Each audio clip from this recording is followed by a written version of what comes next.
Okay. Yeah. So let's get started with part one. Before we really jump into the live demo stuff, I want to introduce IPython debugger. Some of you might have been using Python debugger. I think it's pretty much similar. But this is what I've been using. I think compared to Python debugger, this have some it's more straightforward to use from my perspective. Um, so what it does is that there's a function called set trace, which is pretty much just a breakpoint. And once you install the library, you can call set trace anywhere in your code. And what it does is that when your code runs, it will stop at the breakpoint where you can start using interactive Python command line to run Python code just as like if you type in Python in your Linux terminal, you got interactive shell, right? You can run something, you have the runtime, and it's pretty much the same here, except that the runtime here in IPDB is built into the runtime of your code, which means that you have access to everything you have there. Like, for example, I defined a network, I have a lot of functions, a lot of methods, a lot of variables, and I said, and there's, okay, this not make a mistake.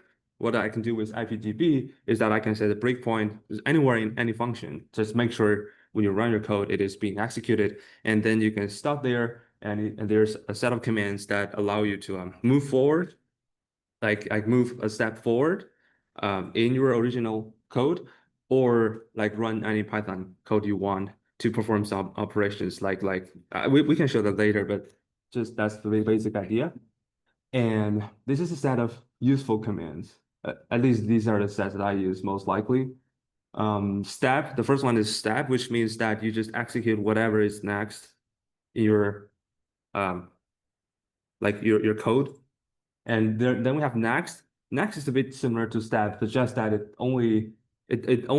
moves up till the next line in the program, like in the script, in the same script as your breakpoint. So for example, if I have a function call in some certain script, right? And if I call step, it just jumps to the wherever the function call is being defined.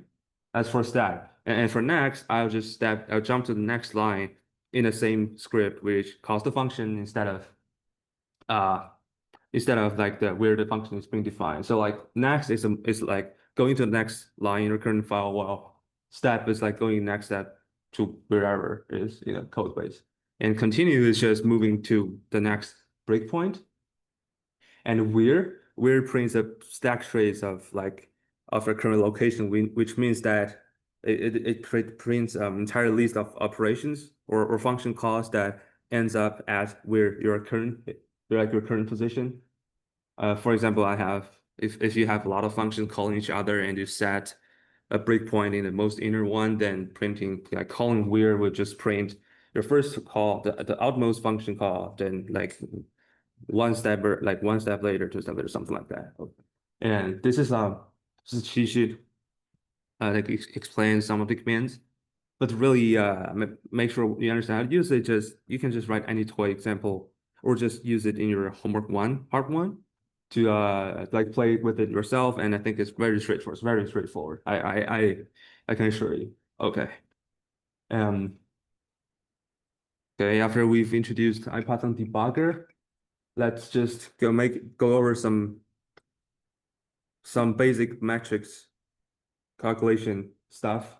Um, because that's what you are gonna do for part one mostly, right? For if you want to implement a module, you understand how it is defined, and then your task will be writing out the calculations in NumPy. So I'll just cover three kinds of them, right? At least that's the most it will use for part one. First, we have matrix addition, their definition and their gradient. Um, then we have in-place multiplication. In-place multiplication means that if you have two matrices of the same shape, um, then you just add each element, each entry at the same location in two matrices, and you do this for all entries, and you create a new matrix. And so, yeah, as usual, there's the first line is the definition, and the second line is the gradients, are the gradients. Oh, it's the gradient, sorry. And then we have matrix multiplication. compared to in-place operation, like in-place multiplication, it's more complicated. And the most important stuff here is the shape. Uh, like you cannot have two random matrices and multiply them together, right? There's requirement that the number of columns, what is it? Yeah, the number of columns in the first matrix must be the same as the number of rows in the second matrix, because like it is like if you think of how you calculate matrix multiplication, right? You take a row from the first matrix, take a column from the second matrix, you multiply each entry, and you make a sum to get one entry in the resulting matrix. So it has some requirements in the shape, and this is very important because it can help you debug uh, or just figure out if there's like common mistakes, apparent mistakes in your code. I'll talk about this later, so just keep this in mind. And then you also have the backward function. Sorry, the backward call where you answer what backward means, but this is just the gradings here. I think we'll cover in the next week's lectures where we talk more about neural network training. But yeah, these are the important, like the three most common operations you'll see in your more part ones. And here's like two more tips. And the first one is like what I said for matrix multiplication, like the shape is really important. For example, when you're implementing the like linear layer, for example, you have a way to have the bias, you have the input, you have the output, right? And a much faster way to figure out how, like in which order you should do the multiplication and whether or not you're using the transpose is by looking at the shape. So if the output is like out by in and your weight is by your weight is by out in and your input is by batch size in input, and compared to like thinking about how multiplication is defined with respect to each entry, and figuring out how you should do that, a much faster way is to just think about what shape does a matrix multiplication require. um right, like it should be, if the weight is out by in, then the way that the stuff is multiplied with it must be in something, and that's a much faster way than trying to come up with the correct uh definition from the definition of matrix multiplication. But I do recommend you to do to think over how to think from matrix multiplication and how neural network layers calculate the input and the output, because that helps you understand the material better. But this is like a trick that helps you debug for sure. And the second tip is actually a very important point. Is that for any variable, the gradient must have the same shape as the variable itself. So that use the linear layer as an example again. If you have you have a weight, you have a bias, you have an input, and just make sure that the stuff returned, like what you define to calculate the gradient, gives the same shape as the variable that you want to calculate, like the variable of which you want to calculate the gradient. Right, like which means that the gradient of the weight must be the same. The shape of the gradient of the weight must be the same as the shape of the weight itself. So that's the bias and the input. And that's a really important tip.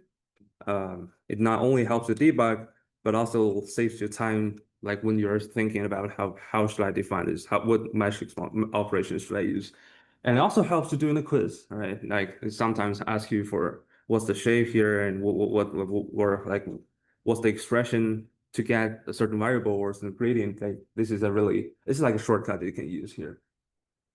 Okay, and now it's time for the live demo. I guess I'll just oh, is it really here? Sorry, I click left demo is the P as a post, right? Yeah, just make sure you guys have.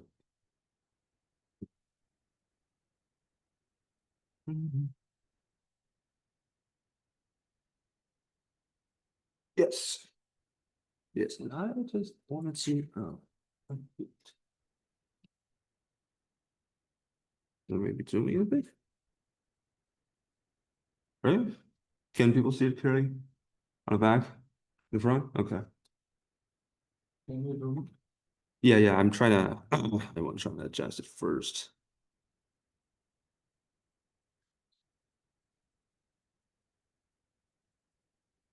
This is what I want to share. Okay. Right. For this part, you don't need to load the data. It's just the full toy examples here. And we just talk about IPython debugger. So let's install it.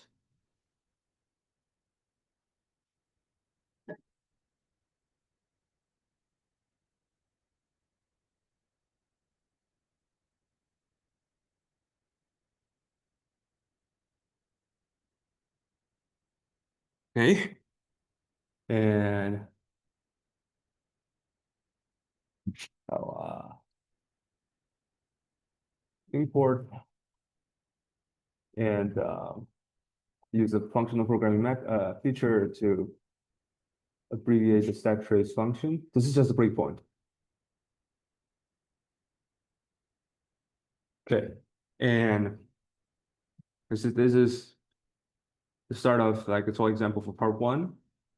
And this is like a common structure of the part one homeworks. I'm pretty sure that most of you are very familiar with it if you have started with it.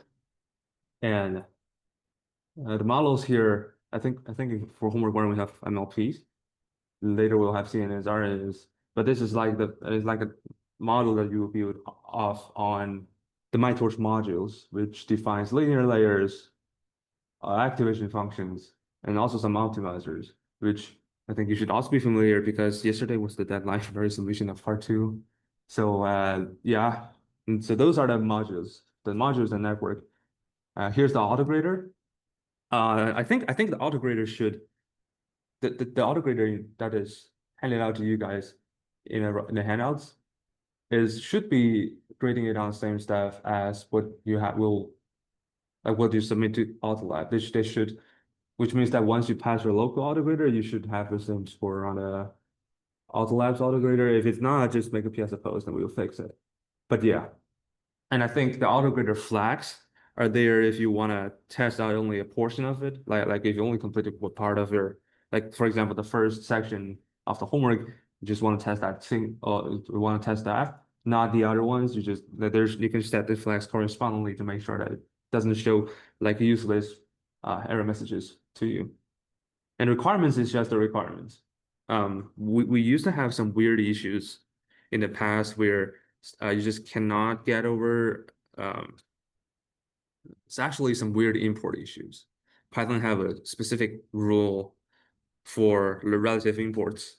Um, and in a certain semester, it turns out that the problem might be in the Python version or some other file versions. So it's just there for your reference.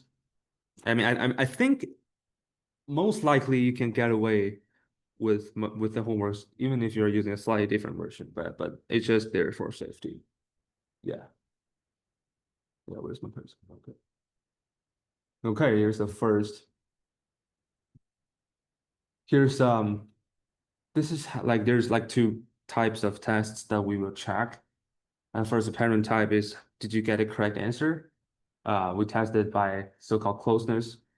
We do not just check a strict equal because the floating point operations have a precision limit, which means that like for example, if you calculate uh like something that can be divided perfectly in math may not be able to be divided perfectly in a computer because how multiplication and division are defined. So that's why we use a closeness test. We have a certain threshold for or a tolerance for the difference. Like in this case, it's 1e minus 4, it's 10 to the minus 4. And talking about this, another important thing to keep in mind is that if you think some operation is pretty sensitive to error, like for example, you're doing some powers, right, something to the power of 5, for example, if the number that you're trying to calculate the power is a that's have a lot of stuff behind the decimal point, you probably want to consider using NumPy operations instead of this like the star star, which is built in of Python, because the test is designed for NumPy. Right? I don't know which one have the better precision, but because the autograder is in NumPy, then just make sure that you stick with the NumPy operations. Right, that's something to keep in mind. And then we have the architecture test. Well, this just tests the shape. if, for example, if you initialize some MLP and the shape of the weights and biases should be fixed as defined in write-up. And this is how we're going to check this. Pretty straightforward. It failed because it's apparently not the same shape, right? It's 3, and this is 3 by 2. Okay, so those are the basics. And now it's something to try to debug buggy linear layer. And this is cropped from the write-up definition of linear layer. And if you go into write-up, there's like a very useful table that tells you the shape of the variables. And I think we will always have this in later homeworks. We might not work out the math step by step, like in great detail, but we always have the shape. And the shapes are important, right? It helps you check, like, do you get the shape right in multiplications and additions? And also remember that the gradient, right, of the shape is the same as the variable. So those are really helpful information here. So yeah, there's a little, like a challenge, something you can try doing now. I'll give you guys a few minutes.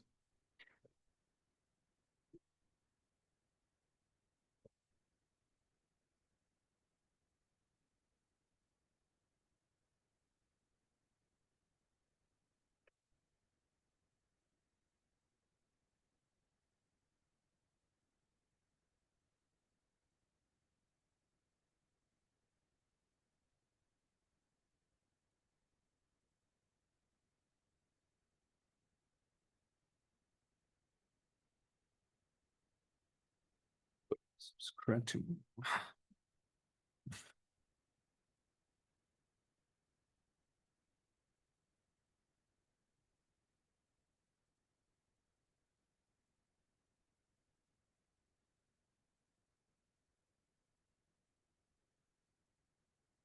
Yeah,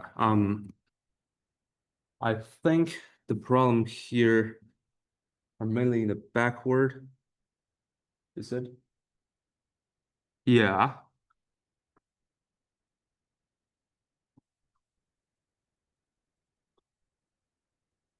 Uh,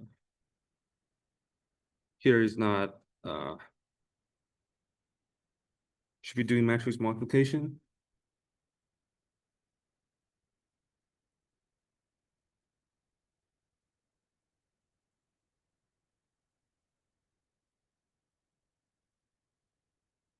See if we got it. Oh, and there's a riddle for sure. Uh, this should be greater or equal to greater.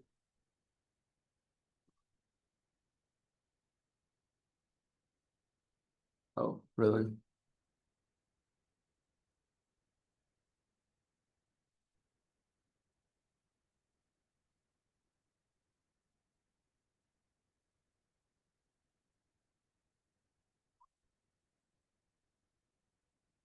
Yeah, runs.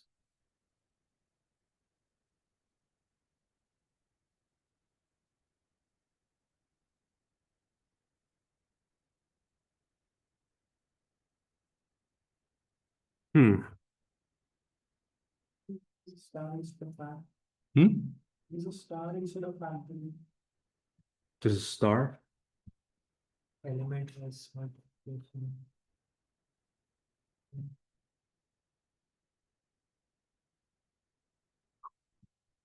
It's weird. I actually tested myself. The backward? Uh, about Oh, that's okay. Yeah, that's a good catch. Thanks. Oh, I hate this screen. Wait, I forgot it. Wait, is there more?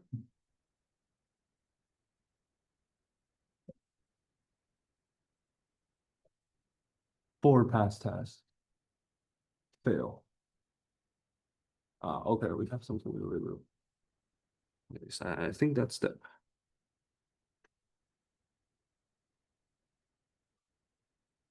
Is there a way I can just, actually do something like this? Oh, let's.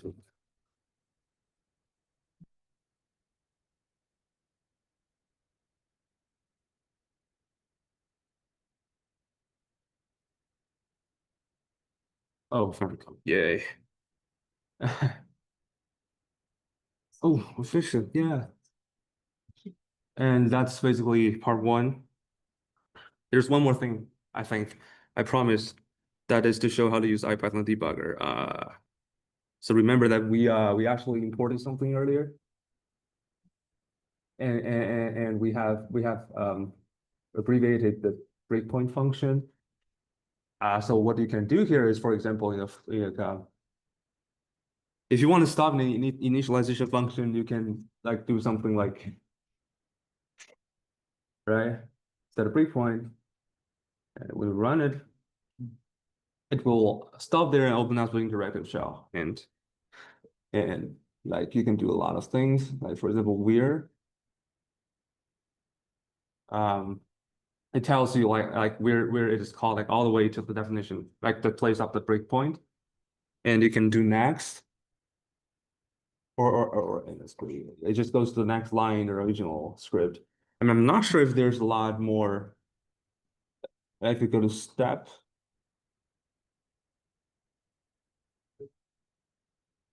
Yeah. Wait, is it? No. Yeah, well, this is because there's no more stuff embedded here. But yeah, you can try stuff here. Like instead of this, you can in addition to this, you can also do something like if you're having a shape problem here, you can do something like this. Right, and you can print the value here. You can print the type here. Right, even type of the class. Like you can just use it as like the Python interactive shell, whatever you want to do with that, you can do it here. And that's an example in the initialization function. You can there's Q for quitting, actually. I forgot. And we can also move it to something, someplace else, some like other place, like for example, in a for function. Uh, right. And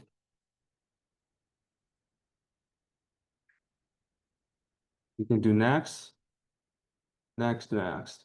And something you can do here is that if you know this line is gonna give you something crazy, you can execute first in the interactive shell to see if it makes sense. Like let me tell some of this. Okay, the shapes are pretty.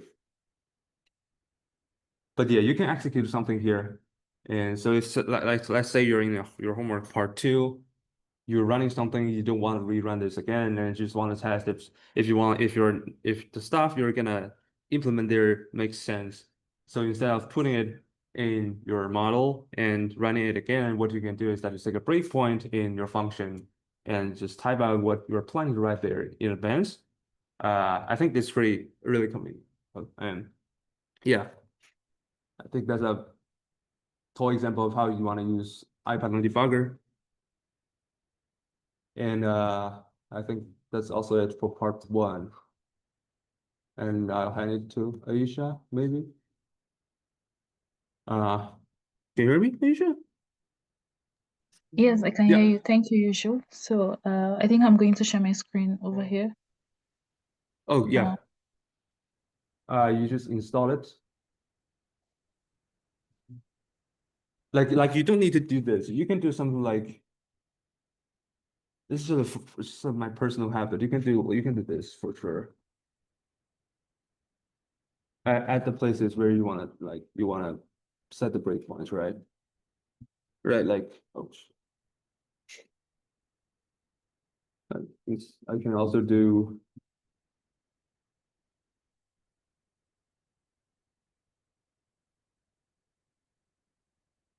It's the same. It's just like you can like assign a function to a variable in Python that just an abbreviation. So yeah, you can do the same, pretty much the same thing. Yeah. Oh, I actually asked people, but yeah.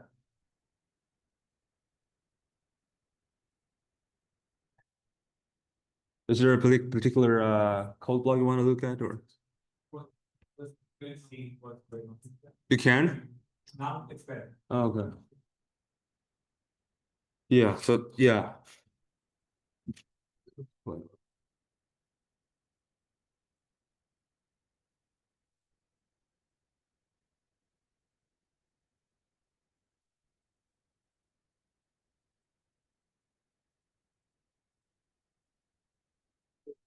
Yeah.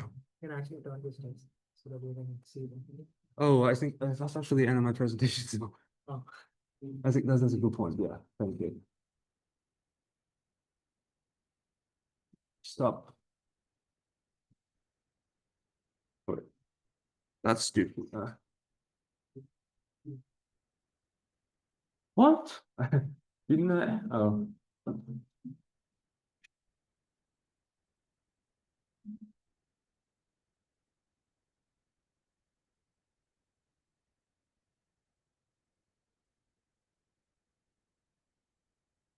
Seriously? I put that like this.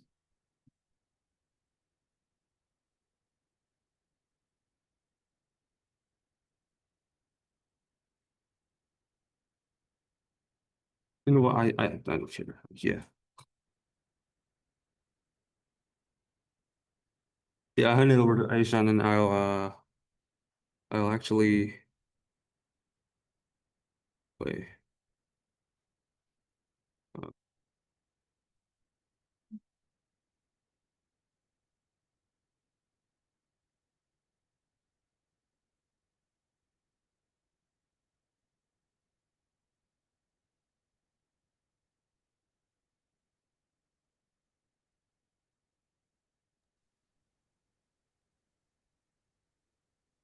Uh, can you see it clearly? The people on the back? Oh, okay, I'm just assuming that they can see us. Okay, so you can see and hear my you can see my screen and hear me, right?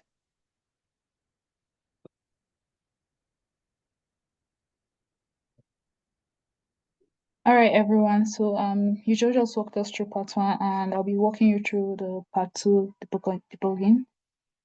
So for the part two, it's all about debugging the pipeline. We want to like how we load and preprocess the data, the build model, how we train and monitor it. So I want to make sure like everyone has downloaded the notebook. I believe we all have. And so the workflow of part two is like once you download the notebook, you want to complete all these to-dos and ensure like you've run all the code and you've attained the load cutoff, which you just did this weekend.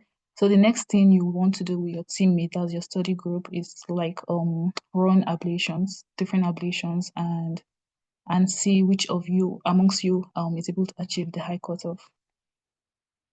So now we'll start with installing the required dependencies. We want to make sure like the notebook has all the dependencies we need. So you just need to run these cells so that if something crashes later on, you don't have to waste your time and get any visible bug or something when it's simply just dependency not being installed. So we'll run this, and then this is just checking if we're using CPU or coder. Seems like already I've run my GPU available, so currently using CPU, but this is fine given that it's just like a simple notebook. However, for your assignments, you want to make sure you're making use of a GPU. So now in centralization of hyperparameters, we honestly don't recommend you hard coding your values because it just really makes it easy for you to run into bugs. Instead, we want to ensure that it's being centralized in a single place. It could be like your config dictionary or like a YAML file. So option A is definitely what we should not be doing. Option B here, you can see like we're making reference to the config file where we already set the context and MFCC features amongst other things. This is just like a code here. So we can run this code here on this cell just to see. And here is logging the batch size we had already set here. I'm just going to pause to make sure everyone is up to this point. Right. The next thing we want to make sure is looking at our data. We want to ensure like we have the data set up in our environment. So here you input you should input the location of your data. That's the data you downloaded from Piazza. So wherever you stored it, or if you already uploaded it to Collab, for instance, you can just copy the directory and install it and paste it here. So for me, this location I have mine, and when you print it, I can see like just as in the data is printing the 4 files that we have in the data sets that we're going to make use for this lab. Okay.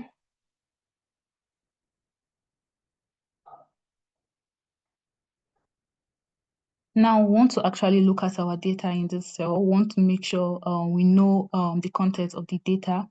And for the last assignment, we're working on transcribing voices based on the data we have. And we know that like our inputs are like the MFCC features, essentially like a spectrogram over time, and then our outputs are the phoneme sequences. So we want to look at it and load it in and see what it gives. So if we run this cell, it prints a single MFCC file, and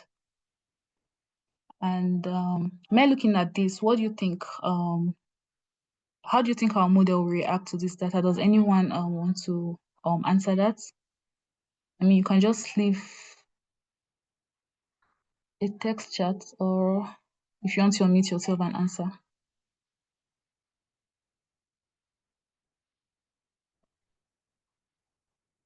Okay.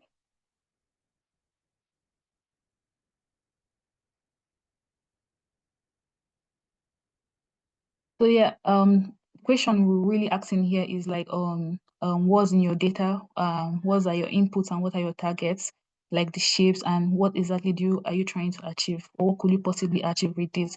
For now, given this there's really not much you can achieve with. So what are like the things that you need to do in order to make it to have like quality features that you can use in your model? So I think the first thing we want to do is to load our MFCC files, which we already did in the previous step. And then we want to normalize each file. Then we'll concatenate the MFCC files. We also want to add context to it. We want to break the data into frames. Also apply frequency or time or frequency masking to each frame. We also want to flatten and then convert it to a tensor and group frames into batches. So like this code will walk through each of these steps that I've just mentioned. Here, we're loading our MFCC files depending on the data type, and then we're normalizing. Here we're just using like a simple normalization, but I think in your homework you made use of subtree normalization. So for this lab, we're just making use like of a simple normalization. And okay, one common mistakes people usually run to is setting the wrong ASICs when you're normalizing. So you want to take note of that so as to avoid errors. You want to make sure you're setting the right ASICs in your normalization code. And then here we're concatenating, and then we're padding it with the context. This code is just extracting the frames, and then here we're grouping it into batches. So if we run the cell, the initial MFCC we had a shape of 10 and 27. After concatenation, we have 20. And then the padded MFCC is giving us 30 here. And you may wonder why that is 30. Notice here that our context is set to 5. So the concatenated data was on 2027. That's 20. So when you add like 5 at the front and 5 at the back, that makes it 30. So we set it to let me see, I don't know, 10. What do you think will have our shape to be? Anyone wants to answer that?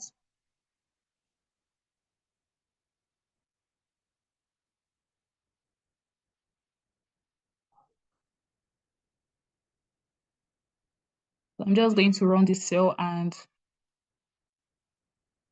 with the padded MSCC, after changing the context to 10, we have 40. So next, we also want to make sure this is similar to loading our MFCC. We want to make sure we load our transcript as well. Pretty much similar step as before. And when you run the cell, you should be able to see like the individual transcripts and the transcripts length. And then removing the start of sequence and end of sequence, you should be able to like see the length it gives you. And then also the number of batch sizes that you have set here.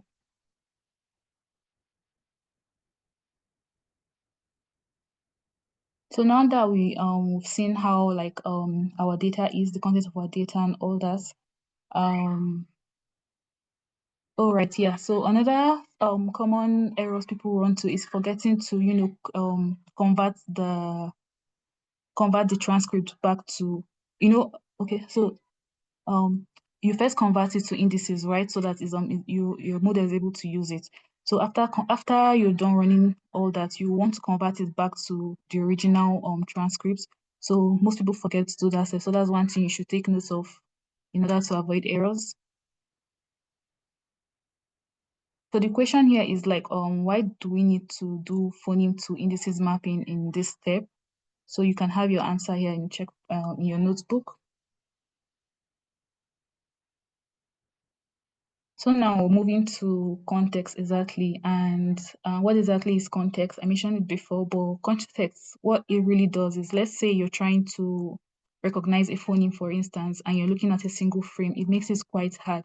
However, if you make use of a context and it allows you add, like, maybe if you're using a context of 6, 7, for instance, like whatever value of context you choose, let's say 5, right? And if you add a context of 5, that's like adding 5 frames before and after it, making your model to have like more information. So with a context of 0, for instance, actually, I think let me set this normalization to false and then run this cell. So remember before we said some of the things we can do to make our mode to have richer features is like normalization and adding context. So when you set your normalization to 0, you can view this frame, this image, and you can see like there's really not much to work with here. However, if we set our normalization to true, well, it's a bit better than before, but still not good enough. So let's say we want to add context to it, and we're adding context to the first frame. That's to the first frame, the context of 5. Now we get to see that this is the 5 added before it. We get to see it. So let's say we're choosing a different frame, say I don't know, the 20th frame or whatever. Is much more diverse right now, and obviously you have like richer features to work with here.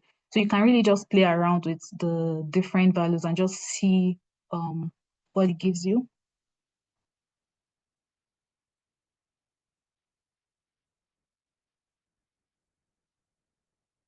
The questions we want to answer here now, we saw how we changed the normalization to true or false. Was that helpful?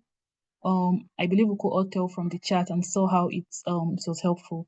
Also, was adding context helpful as well? We all saw that just now. So you want to answer that here? So now if you notice before, we had like just a simple function code, but we really don't want to do all these steps every single time. So that's where our Python dataset class comes in. And that way, if you notice in the last assignment you had, right, you had like 2 different dataset classes. There was like the one for the train and validation, and the one for the test, for the test dataset class, right? So when you have everything in the class, you just need like your get item, which automatically returns your training sample, and it really makes it easier for you rather than like writing repetitive code. So now, as much as like the train and validation dataset class is similar to the test data class, there are quite some differences. And can anyone well, I believe I'm still audible, right? Just checking to make sure I can still be heard.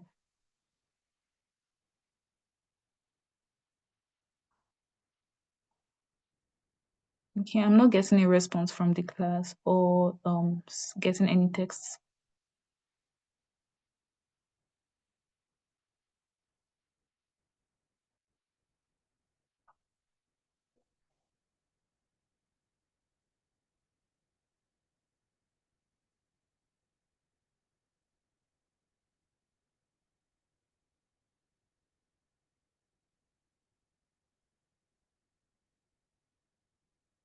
Usual, please, are you able to confirm if you can hear me?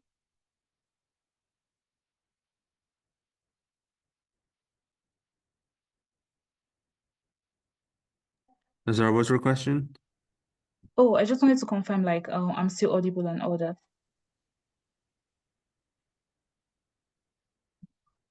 I Okay. didn't. Okay, you can hear me. Yeah, okay. Yeah. Okay, great. Mm. So I think I was just talking about the differences between the train class and the test data class and the difference between it. As much as they're similar, there's still some differences.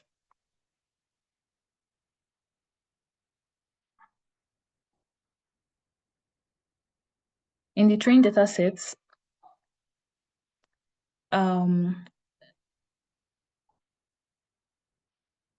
the train data sets, we're both sorting, loading, normalizing, and concatenating the data, same thing here. But if you notice in the test data class, in the test data set class, we don't have to apply any frequency masking. That's because we want to make sure we're testing on the actual data. And also, here we don't need to we don't need this transcript phonics here in the test data set class. So the question you want to answer here is the difference between both classes and why you need to separate the class instances. So now for batch sizes, comparing these batch sizes here, we have a batch size of 4 and a batch size of 15. And you can see the difference. In this case, the bigger batch size makes use of more memory, but you get to have like smoother gradient estimates. However, with the smaller batches, it fits more easily on the GPU, but then you probably get to have like a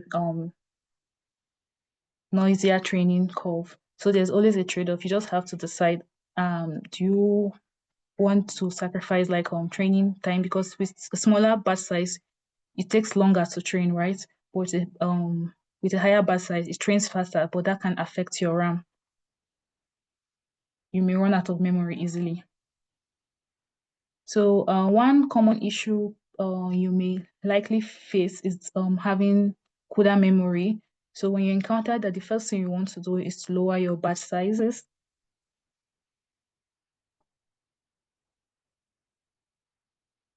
So also another thing you can do is applying data transformations, time and frequency maxing.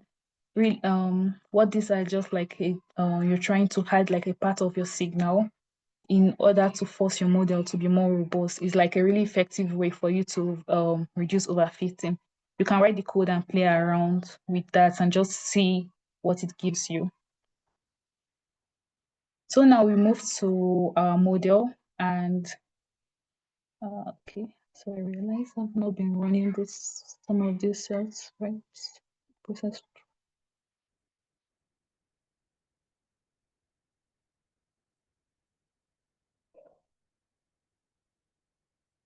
So right, moving to our network model.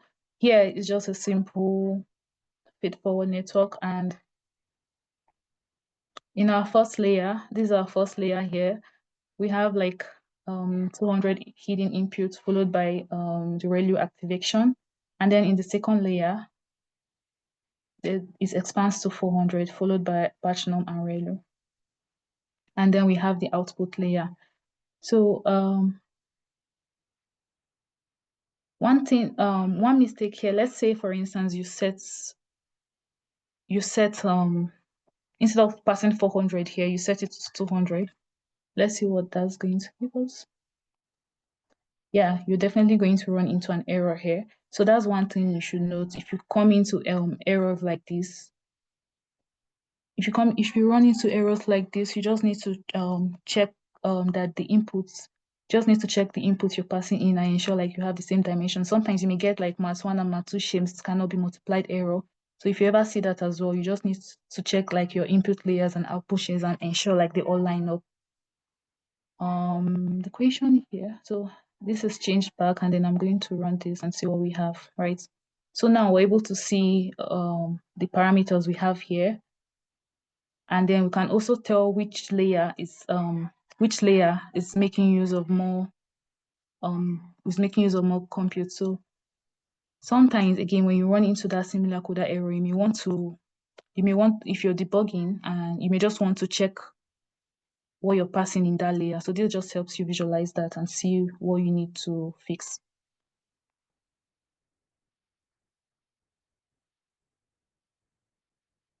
So now, onto training and monitoring. We're using 1DB for training and monitoring. It lets you see how your training works, like across different epoch and all that, how it's running. So in this first scenario here, what do we actually notice about this loss? Here we can see that both training and validation losses are already approaching now, and is a critical failure model. That just means our model has completely broken down. At this point, when you see something like this, you should stop your training immediately. There's really no point of continuing your training. So, and some common causes of this are when you have like a learning rate that is too high and then it causes gradient explosion, or sometimes you probably dividing by zero somewhere in your locked function. So you have to trace back to your code and see what's causing that and fix it. So when you encounter such trainings here, what you should do, you should stop your training, check your learning rate and lower it. And also you may want to implement gradient clipping to prevent your gradient from becoming too large. Now, in this scenario, we can see how the curves are. This just means our model is not converging at all, and the losses as well is fluctuating widely without any downward trend. It just suggests that our model is quite stuck, and in order to resolve this, we already know, okay, we know that the learning rate is poor. We've probably chosen like the wrong learning rate or a bad learning rate. We're probably stuck in local minima. So one thing we want to do here is to stop training again. There's no point continue your training. If you notice this, so you want to stop your training immediately and then fix it. And solution that can help here is implementing, maybe choosing another learning rate and a scheduler that will help you like dynamically adjust your learning rate as it trains. Now in this scenario,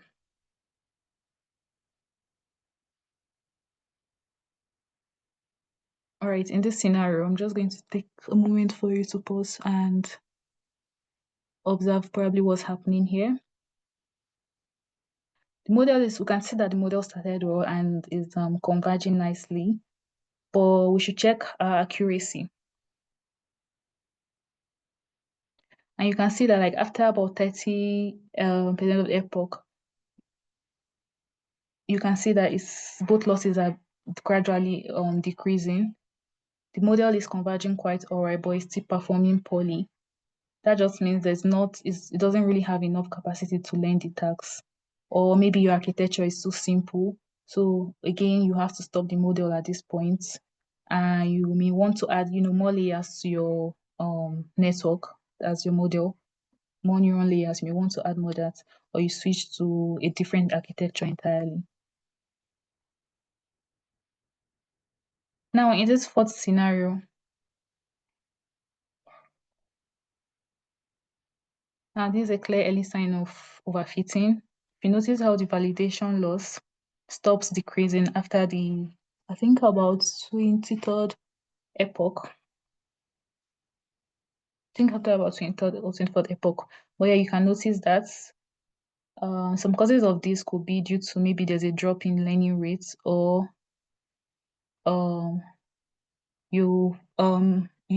probably there could be a drop in learning rates, or sometimes maybe when you resume a model, like when you're reloading a model and then you change the hyperparameter from the initial model, you change the hyperparameter. Yeah, this could lead to this.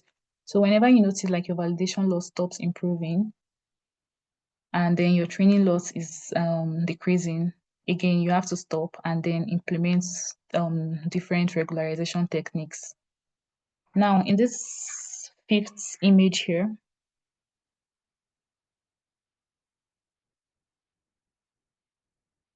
yeah, we can see that the validation loss is actually increasing quite all right. But then that just means you can see this solid lines here is the train and then the dotted lines is the validation. So yeah, we can see that the validation loss is actually increasing, but then this training loss is decreasing. Again, this is over 15, so we need to stop our model at this point. And if you're not even monitoring if you're not monitoring your training order, you may just let it keep running. So it's always a good idea to continue monitoring and notice all the slight changes that will determine if you should stop your training earlier on so as to avoid wasting time. And now in this final scenario, we can see here that both the validation lines, the validation loss and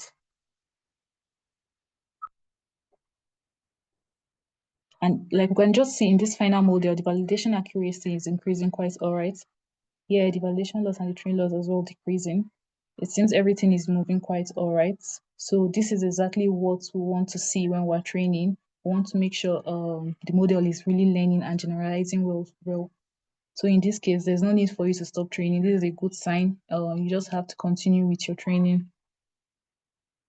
So now, just in summary, if you notice your train and validation loss go to none, you stop. If your model is not converging, you probably adjust your learning rate scheduler. And then if your validation accuracy keeps improving, then that's like a really good note. You have to continue training. So the question here is for you to look at your 1DB pictures above here, which we just did. And for each model, you should tell whether it's training or not. So you can leave your answers here. We kind of just answered it together. So it should just be straightforward. So now, when you're submitting to Kaggle, you want to make sure the number of rows in the submission file is equal to the length of the test data set. So you want to check that before you submit the CSV file to Kaggle. And I think that brings us to the end of lab 2. Thank you, everyone.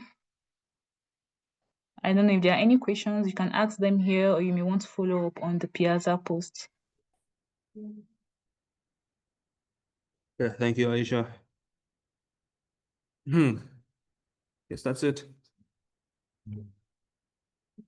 Okay.